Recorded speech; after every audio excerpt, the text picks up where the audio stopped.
Fitoriana anaina nde tsy tohaina 13 pejy ny fitoriana napetraky Clémence Rarinirina eny ampaka. Tsy manaiky ny fikianan-doham-pirenena Iandry Rajoel tompon'andraikitra amin'ny korotana mety iseho ny mpitondra hoy ny antoko-drikafo. Fitsarana miaramila enjana ny sazy ho an'ireo tsy manan-tanteraka izany.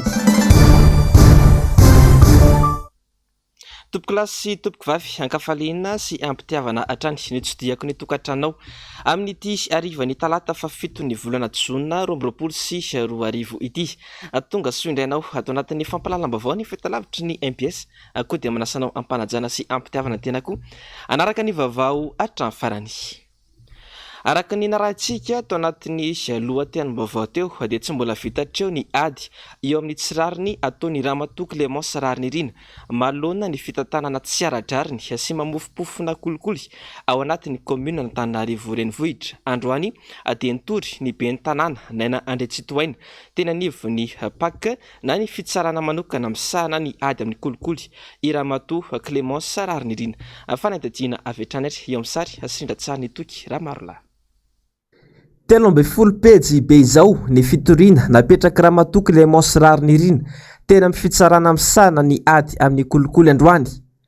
No ny raharaha mamofopofona kolikoly mahavoasaringitra any aben'ny tanàna toy ny raharaha 1.10 miliara ariary tao amin'ny knaps, ny fandrodanana trano isan-karazany, ny fitantanana tsy mazava, ny fandikan-dalana maro isan-karazany.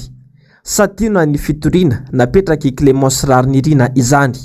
13 pejy ny fitoriana zany napetrakay androany zany zay no manapa-kevitra nametraka an'izay ety anivon'ny rafim-pitsarana misahana ny ady amin'ny kolikoly. Ao anatin'izany misy ny fikitrano an-trano, ao anatin'izany ny resaka fanodikodiana mbola mpanjakana, ao anatin'izany ny resaka fanaparam-pahefana maro samihafa ny kolikoly mazava loatra ao anatin'ity raharaha momba ny SMGDSM ity. Eo ihany koa nefa ireo raharaha hafa izay efa fantatritsika mpanao gazety tsara. Io moa ny lalàna dia misy hoe prescription, zany hoe 3 taona zany ianao raha mahita fandikan-dalàna mahazo mitovy foana ianao dia misy ny rafitra ihany koa afaka hitondrana ireny raharaha fandikan-dalàna maro samihafa ireny, ireny fandrodanana fananam-bahoaka izay efa notenenin'ny mpanolontsaina fa tsy azo atao kanefa mbola natao ihany, ireny fanorenana izay tsy nangalana ny hevitry ny mpanolontsaina ireny, fanararotana maro samihafa dia etonay eto anivon'izao rafitra misahana ny ady amin'ny kolikoly izao.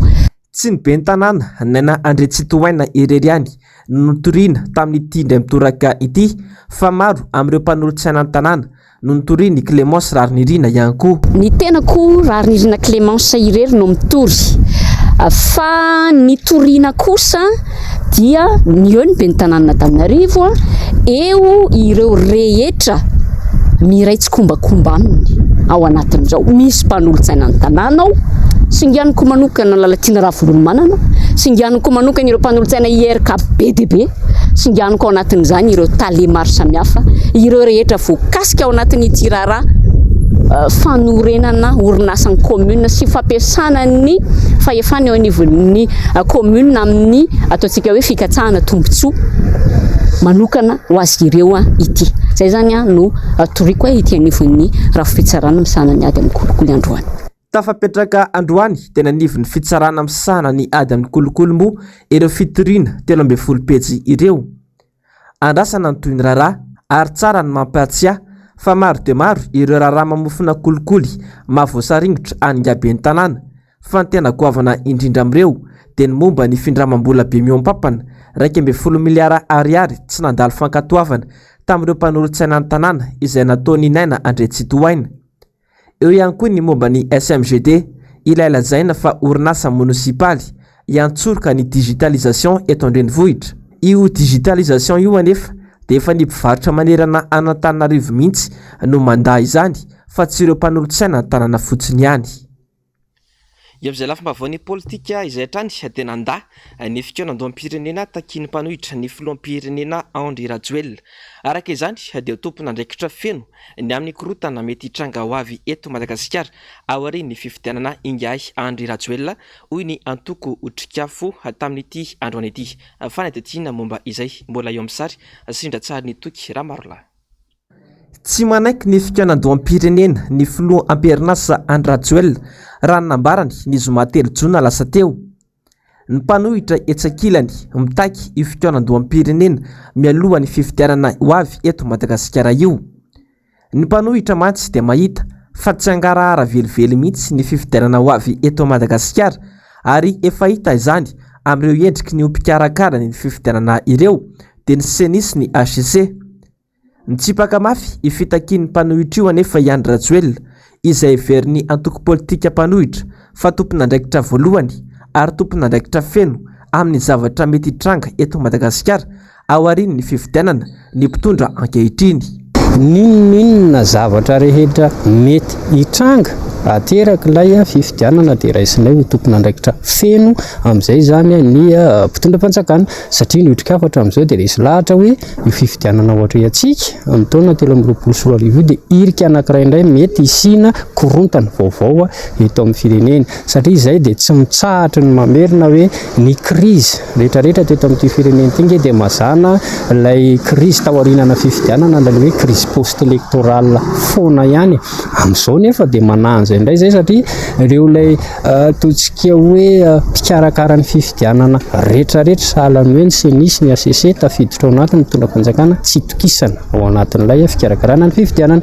Zany no heverinay hoe tokony ho nalamina aloha mialohan'ny hirosona ny fifidianana nefa ozizy moa zany mpitondram-panjakana hoe tsy ilainy zay dia ozizy ny otrikafo hoe afaka didy zany izahay aty amin'ny otrikafo satria ohatran'ilay fomba fiteny malagasy hoe nandrosiko taitsy ny rehatra ka atao akory ary zany fa amafisiko izy hoe ny zavatra rehetra na korontana mety ateraka ilay fifidianana dia izy izay hoe raisinay tompon'andraikitra ny mpitondram-panjakana ary tsarain'ny tantara amin'izay olana rehetrarehetra mety ateraky ny voka-pifidianana io.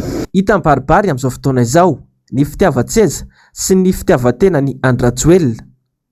Tsy mikatsaka izany tombotsoam-bahoaka izany ity filoha am-perinasa ity fa ny fitiavan-tseza ny azo no lehibe indrindra. Azo heverina ihany koa fa tsy maintsy hisy indray ny sazy manangasanga ho azon'ny Madagasikara avy amin'ny vondrona Eropeanina satria ireto farany dia miantso fikaonandoam-pirenena mitovy am-panohitra saingy laviny Andry Rajoelina nefa izany. Fa iroso amin'ny fanadiovana volamena any ivelany ny banky foibe ny Madagasikara manodidina ny iray taona izao ny tahirin'ny banky foibe ny Madagasikara amin'ny ordore hatramin'ny 9 aprily 2024 sy 2025. Inona ary ny tsara ho fantatra mikasika ity fanadiovana volamena ity ary ny fanadihadiana nataony namana mpanao gazety Jessica Miray sy tahiriny. Ny tanan-jara toerana lehibe ny volamena teo amin'ny fifanankalozana iraisam-pirenena hatramin'ny taona 2017 sy 2020. Nampirodana ilay sistema antsoina hoe Bretton Woods. Fifanarahana iraisam-pirenena izy ity. Governemanta 470 nanao sony azy tamin'ny taona 470 sy 2020. Ity sistema ity izay milaza fa mihodina eo amin'ny dolara amerikanina avokoa ny fifanankalozana maneran-tany ary izy irery ihany no azo avadika ho volamena. Ny abesaka nefa ny dolara voatahiry tao amin'ny banky japonais sy ny tao Eropa ary ny totongana ny tahirim-bolamena tao Etazonia. Nofoanan'ny filoha amerikanina tamin'izany ny famadihana dolara ho volamena. Iroso amin'izay fanadiovana volamena izay ary ny banky foibe ny Madagasikara na ny affinage izany. Inona ary no antsoina hoe affinage? Ny or monétaire zany dia volamena diovina amin'ny fomba spécial dia rehefa diovina amin'izay fomba spécial izay izy dia manana les statuts or monétaire iny no diovina amin'ny fomba spécial io zany dia atao hoe affinage à 99,99%. Zany hoe io zany ny karazana affinage moa zany ny fitenenina amin'ny volamena fa tsy raffinage dia io zany ny karazana hoe affinage ambony indrindra zany hoe tena presque pur à 100% zany le volamena dia rehefa manana an'izay agrément na manana an'izay homologation manao an'izay ianao dia afaka manamboatra hors monétaire dia iny hors monétaire iny a ny azon'ny banque centrale tazomina avy eo a atao réserve. Itahirim-bolamena dia ahafahana mitazona ny sandam-bola tsy totongana. Manana tahirim-bolamena manodidina 2 taona izao ny banky foiben'ny Madagasikara. Antotanisa tamin'ny fahavalo ny volana aprily 2024. Ohatra ianao zao hoe tsy nanana volamena mihitsy tsika, ka raha ohatra ka mila anao importation be da be nefa kely ny importation dia tonga dia miakatra foana ny euro sy ny dollara par rapport amin'ny ariary. Fa raha ohatra tsika ka manana volamena dia afaka hoe afahana mistabiliser an'ilay ariary, raha be da be ny importation dia mivarotra volamena aingana dia mahazo devise dia afaka tazomina, afaka ohatrany hoe manao taux de change fixe artificiel zany tsika. Ary le fixe io zany a io tena manatsara mihitsy ho an'ny exportation sy importation satria mba tsy very vola na le exportateur na le importateur amin'le riziny flotte foana. Fa raha fixe izy ohatrany hoe fixentsika 3000 na 2005 dia efa mahafantatra daholo zany ny olona hoe tokotokony ohatr' izao zany ny vidin'entana. Itahirim-bolamena ananan'ny banky foiben'ny Madagasikara dia vokarina sy vidiana teto Madagasikara no azo avadika hors monétaire. Araka ny fenitra napetraky ny London Billion Market Association na ny LBMI. Fa fomba fanao mamoetra izay efa fanaon'izao fitondrana izao ny fampitana sy ny fanodikodinana ny saim-bahoaka ireo vahiny nandritra ny fandarana miara-manonja tamin'ity androany ity. Andeha ro fitiny avitra sondrabe sy Mateo Prince aminao ireo teboka nisongadina atao anatin'izay fandarana miara-manonja izay. Manaprofony nazony fitondrana tamin'ny tsirariny sy ny tsy fananany paikady mazava sy matotra hitantanan'ny firenena ny fanapahan-kevitra noraisin'ny fitondram-panjakana mikasika ny fikaonandohan-diniana ny fiarinan'ny resaka fambolena. Tsy maro toerana intsony ny fitondrana misy ankehitriny ka zary mampandradrisan'ny vahoaka malagasy fotsiny sisa fihetsika izay tsy azo enkena mihitsy izay tsy ampiovana inona na inona intsony hoy ny solotenan'ny Tatsaha. Karazana famonoana hafy ihany io zavatra io. Ny crise alimentaire, ny crise sociale le tsy andany ny lycée dia mbody rebirebena amin'izay indray ny vahoaka hoe tena anao fikeonandoantsika fa tena hoetsehtsika io fambolena io ho ataontsika io zavatra io ho jerevantsika ny tontolo ambanivohitra ho hatsaraina kanefa amin'ny fotoana tahaka n'inona intsony moa no ahafahany anao an'izay. Ohatr'izay le zavatra olana hita amin'ity firenentsika ity saika hoe fitapitahana amina hevitra madinidinika le vahoaka mba avery azy amin'ny resaka fahasarotan'ny fiainana amin'izao vanim-potoana izao. Nanamafy ny tsy fisy ny mangarara manoloana ny findramam-bola izay natao tany Dubai ny mpanao politika iray nandritra ny fandaharana miara-manonja. Ny tsy fananan'ny Madagasikara fitoniana ara-politika sy ny endrika maritakin'ireo mpamatsy vola dia tsy hita taratra eto amintsika intsony. Potika tanteraka ny firenena ka isan'ny mahatonga ny rehetra mametra-panontaniana manoloana ity famatsim-bola goavana anaovana ny tanamasoandro ity. Na tiana na tsy tiana dia ny vahoaka malagasy sy ny taranaka faramandimby no izaka ny fanefana izany fa indrindra dia ny famotehana miariary ny firenena tsotra izao no mitranga. Le vahoaka malagasy tsy manana vola hahafahana misitraka an'izany hahatonga ny ho amorti zany le vola ho ampiasain'le olona eo. Zany zany tsy mazava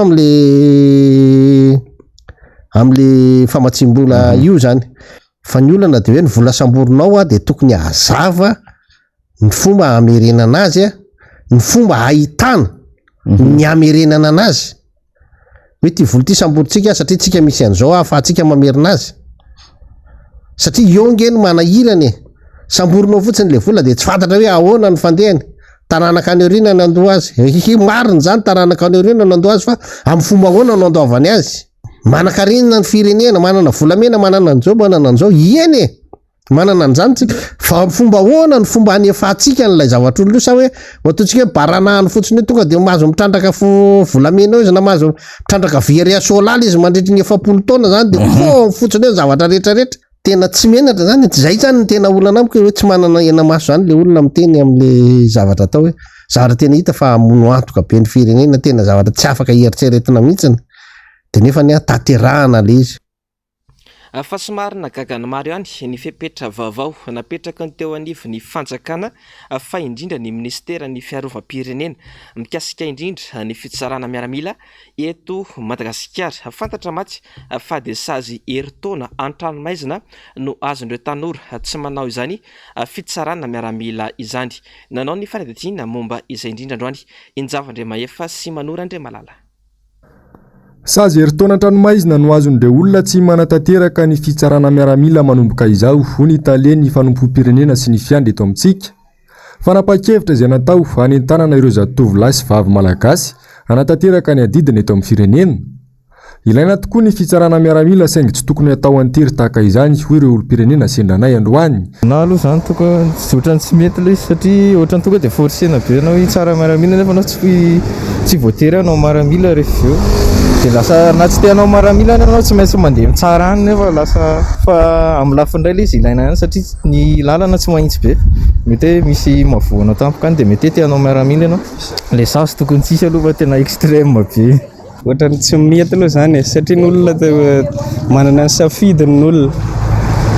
Dia ny olona koa tsy voatery tia an'ilay miaramila daolina e. Sady zao zany izy fa tsy ohatrany taloha ilay hoe forcé be tokony tsy ohatr'izany tsony ilay izy. Tokony tsy sazy aloha ilay izy. Tokony tsy sazy ilay izy.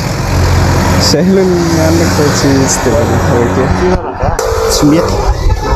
Satria ohatrana aloha zany zao efa manambady nefa raha io sazy heritaona zany dia inona zany no an'ilay vady. Raha amin'ny hevitro manokana dia tsy mety ilay izy. Tokony hoe fanentanana fa tsy tonga dia sazy. Masanganihana ny maro ihany io fepetra no raisina io satria tsy mba nahita fomba hafa hanentanana ny tanora mihitsy ve ny fanjakana hanao io fitsarana miaramila io fa avy hatrany dia fanagadrana izany no misy.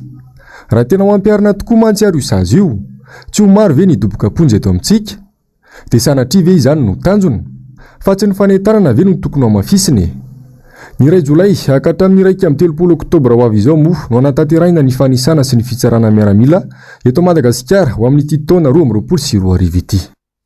Ny lafim-baovao ny trangam-piarahamonina dia nahitana fiakarany sy ny tany fangatahana fisaram-panambadiana teto Madagasikara indrindra hatramin'ny fotoana ny fiboana mandrakity ny androany. Saika tanora ary vehivavy avokoa no betsaka mangataka izany fisaram-panambadiana izany. Jessica Miray Tahirinena. Anatin'ny lalàna malagasy ny andininy laharana faha-7 sy 4 tsipika 8 ny faha-20 ny volana aogositra 7 sy 4 mifeny fanambadiana. Ny fisaraha-panambadiana eto amintsika dia tsy ekena raha tsy misy fahadisoana. Izany hoe tsy mbola misy aloha ny antsoina hoe divorce par consentement. Na eo aza nefa izany ny antombe ny tany fangatahana fisaraha-panambadiana hatramin'ny fiboana ny makaty. Raha ho an'ny taona 20 sy 4 manokana izao 503 ny fangatahana fisaraha-panambadiana voarain'ny fisarana raha ho an'ny teto Antananarivo manokana. Ny 700 amin'ireo tanora eo anelanelany 20 hatramin'ny 40 taona avokoa ary vehivavy no betsaka mangataka. Ny tsy fahamatorana no tena mahatonga izany hoy ny mpisolo vava. Aorian'ny ady tany zany dia ny resaka divorce no tena betsaka amin'izao fotoana izao. Ny antony tena hita matetika aty amin'ny fitsarana dia ny tsy fahamatorana aloha zany misy eo am-pivady. Ny tena hoe tsy fahamatorana aloha zany satria ny mpanao fangatahana divorce amin'izao fotoana izao dia mety tanora foana. Izany hoe raha miditra ao anaty salle d'audience ianao resaka fangatahana fisaraha-panambadiana dia olona tanora daholo ny hitanao ao fa ilay olona efa lehibe ireny efa nahazonahazo taona zany efa matotra ao anaty fanambadiana tsy dia hita any amin'ny salle d'audience fa matetika fanambadiana vao foana na fanambadiana ataontsika hoe maximum any amin'ny 10 taona 12 taona any zany tena misara-panambadiana. Ankoatra ny tsy fahamatorana, antony mahamaro ny fangatahana fisaraha-panambadiana ihany koa ny herisetra, ny fampirafesana, ny tsy fandraisana andraikitra ary ny fitsoahana tokantrano. 500 amin'ny fangatahana fisaraha-panambadiana no ny herisetra sy ny fampirafesana avokoa. Misy zo zany dia misy droit et obligation anatin'io lalana fanambadiana io. Ao anatin'ilay obligation ohatra hoe voatery ny mpivady miaraka mipetraka, izany hoe cohabitation, voatery ny mpivady mifanaja, izany hoe misy respect ao anatin'ilay izy, voatery ny mpivady mifanaja ao anaty tokantrano, tafiditra ao anatin'izany ny obligation na fidélité, ka ohatra hoe voapirofo zany ao anatin'ilay izy ny vadiko tsy mipetraka ato an-trano intsony miaraka mipirofo, izany hoe tokony maka-pirofo any amin'ny fokotany izy na hoe amandito na hoe tsy mody tao an-trano intsony ilay vadiny. Dia izany hoe efa tsy voaza zany ilay cohabitation teneny lalàna, misy pirofo ao anatin'ilay izy hoe ny ala tokantrano maharitra ilay ankilany dia tafiditra ao anatiny izay na hoe nanitsakitsaka tokantrano na fidelité miaraka amin'ny pirofo ilay izy fa tsy tononona fotsiny ihany tafiditra ao anatiny ny respect zany ny fanajana ohatra hoe manompa lava ohatrano na manala-bavaka imasom-bahoaka na ohatran'izay dia tafiditra ao anatin'ny motif angatahana fisaraha-panambadiana. Raha hiara-ny herisetra ny vehivavy iray ao an-tokantrano, azony atao tsara ny antsoina hoe misitaka. Any amin'ny fianakaviana ihany any efa no azo ale, fa tsy any amin'ny namana na toerana fandrimbahiny. Tanjona amin'izany ny fialan'ny tokantrano, fa tsy ho voatonona ho mandao azy. Tsy mahazo mihoatra ny roa volana nefa izany. Fa mbola latsa-danja tanteraka ny vehivavy amin'ny fampasitrahana fitsaboana feno eto Madagasikara, indrindra ho an'ireo olona monina any amin'ny faritra. Tsy vitsy amin'ny vehivavy no tsy mahalala akory ny fitsaboana tokony ho arahany amin'ny fandrindrana ny fiainam-pianakaviana. Nanao ny fanadihadiana momba izay Injavandriamahefa sy Manora Andriamalala. Mbola mahasaritra ny fahafahan'ny vehivavy misitraka ny zofeno eo amin'ny lafiny ara-pahasalamana raha oharina amin'ny lehilahy eto amintsika. Sakana voalohany mahatonga izany ny tsy fampiany fahalalana sy ny fandraisana andraikitra tena anivon'ny fiarahamonina fo ny fahakely raha ny fanadihadiana. Marobe ny voka-dratsy ateraka izany ka mahatonga ireo mpisehatra ara-pahasalamana nanokatra tetikasa ho fanohanana ny zazamam-behivavy hisitraka ny zofeno eo amin'ny lafiny ara-pahasalamana. Tena olana be tokoa ny fahafahan'ny vehivavy misitraka izany zony izany, ary zavatra iaraha-malala izany betsaka ny mbola fitongilanana raha azo lazaina izay eo amin'ny fahafahana misitraka izany ireny fitaovana sy ny fanafody ara-pahasalamana ireny. Dia ny antony izany moa betsaka, eo ny tsy fahalalana, eo ny teo amin'ny resaka éducation, fanabeazana hatramin'ny fahakely, dia misy koa fisainana metodisme mihitsy hoe inona ny anjara toeran'ny vehivavy eo anivon'ny fiarahamonina sy ny firenena, eo amin'ny fandraisana andraikitra, amin'ny toerana sy ny asa aman-draharaha izay misy azy. Dia izany rehetra izany no anisany mahatonga ny tetikasa impact izay tena manao vaindondra raha eo amin'io fampitoviana lenta ny vavy sy ny lahy io. Isan'ny tafiditra ao anatin'ny tetikasa sahan'ny reto mpisehatra ara-pahasalamana ireto ny ady amin'ny tazomoka ny fandrindrana fiainam-pianakaviana ary ny fahasalaman'ny reny sy ny zaza. Natao izany mba ahafahan'ireo vehivavy mitondra ny anjara biriky ny henanivon'ny fiarahamonina sy ny firenena. Fampisitrahana ny zo ho an'ny vehivavy sy ny lehilahy eo amin'ny fanjifana ireo fitaovana ara-pahasalamana sy ny tolotra ara-pahasalamana amin'ny lafiny ady amin'ny tazomoka fampiroboroboana ihany koa sy ny fampivoarana ny fanabeazanaizana eto anivon'ny firenena malagasy ary koa ny fahasalaman'ny reny sy ny zaza. Tetikasa mandritra ny 5 taona vatsiny ny USAID moa ny tetikasa impact izay natao hampiroboroboana ny sehatry ny fahasalamana eto Madagasikara. Navozana androany ny fifanaraha-piaramiasa teo amin'ireo mpiara-mombonantoka samihafa toy ny CNFM sy ny UFOI. Lafim-baovao sosialy mifandraika amin'ny fahasalamana dia mitana ny laharana fahavalo-ambin'ny aty Afrika i Madagasikara amin'ny fanjifana sakafo tsy ara-pahasalamana. Misy 7 hetsy no maty isa-taona noho ny fanapozinana ara-tsakafo maneran-tany. Tato anatin'ny 3 taona misy 300 hatramin'ny 500 be izao ny fanapozinana ara-tsakafo marina nitranga teto Madagasikara izay mametraka azy eo amin'izay laharana fahavalo-ambin'ny izay araka ny tatitra navoaka ny CNCA na ny Comité National Codex Alimentaire. Mahery ny 200 ny aretina mety ho azo avy amin'ny sakafo tsy lavorary sy tsy ara-pahasalamana ka misy fiantraikany amin'ny lafiny fampandrosoana izany.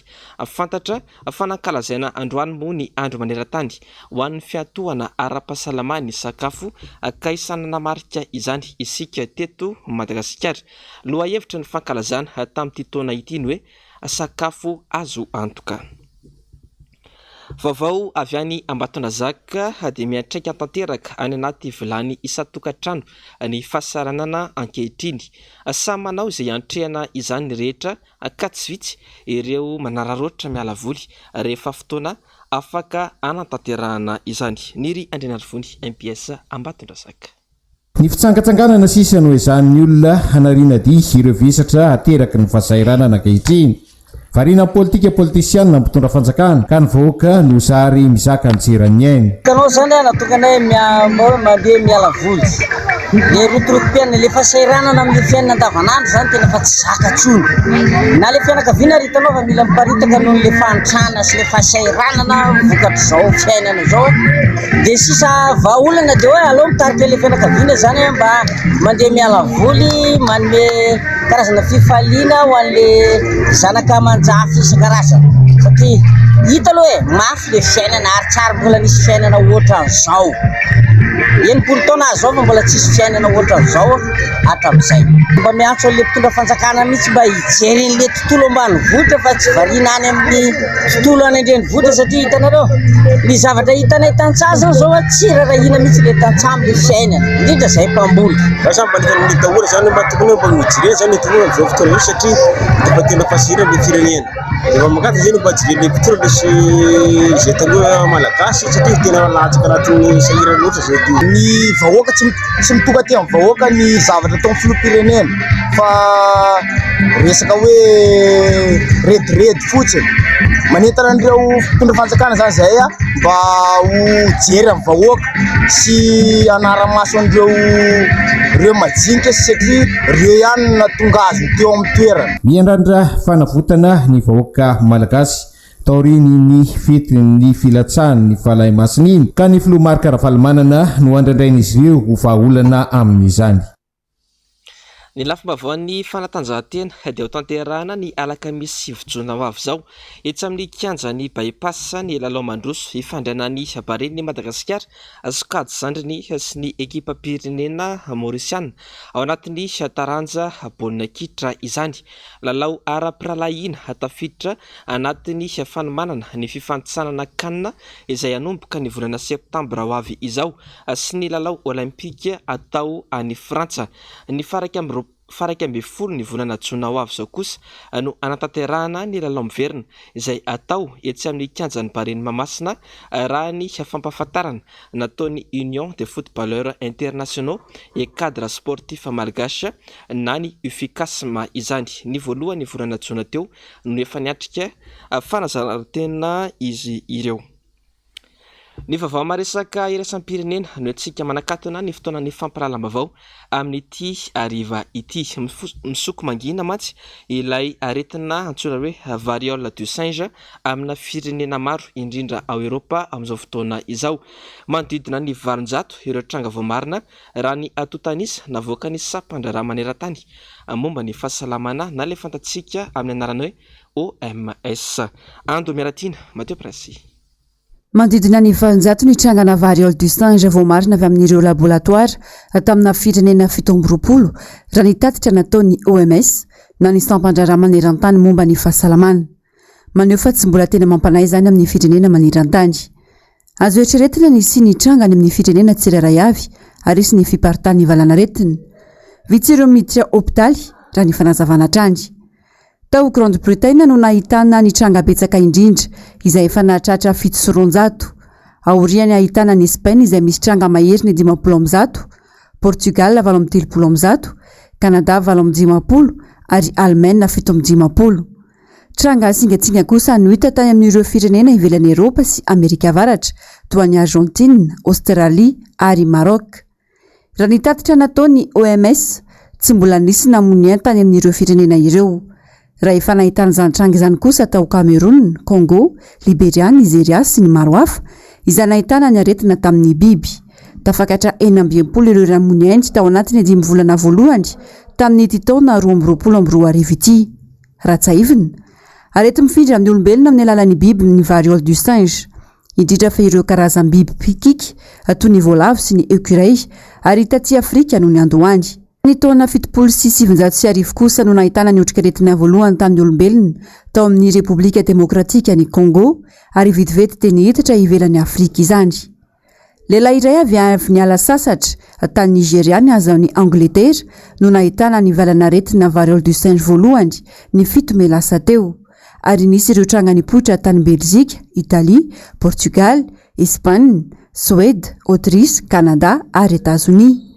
aretina misy eo eny amin'ny oditra ny variole du singe miala ho azy ireo fambara saingy kosa mety hiditra sy terato zany ho anitranga sasany miteraka soritra aretina maromaro eo amin'ny olona iray zany ao anatiny 5 andro toy ny aretinandoha ny aretin-damosina tazo sy ny arerahana dia zay koa ry tompoko lasy sy tompoko vavy netoko manakatona tanteraka ny fotoanany fampalalam-bavao tamin'ity androany ity esoraka naona naraka izany hatramin'ny farany aza tonoana tahaka ny mazatra ny fandarana global news ary avy eo ny fandarana aona marina no arainao aoriana izao fotoanany fampalalam-bavao izao aorian'izay kosa ny ronan-tsary indray miseho mitondra ny lohateny hoe bloodline no arainao eto amin'ny fahitalavitry ny MBS mametraka ny veloma mandrapitafa ho amin'ny rampitsonay ry tompoko lasy sy tompoko vavy veloma tompoko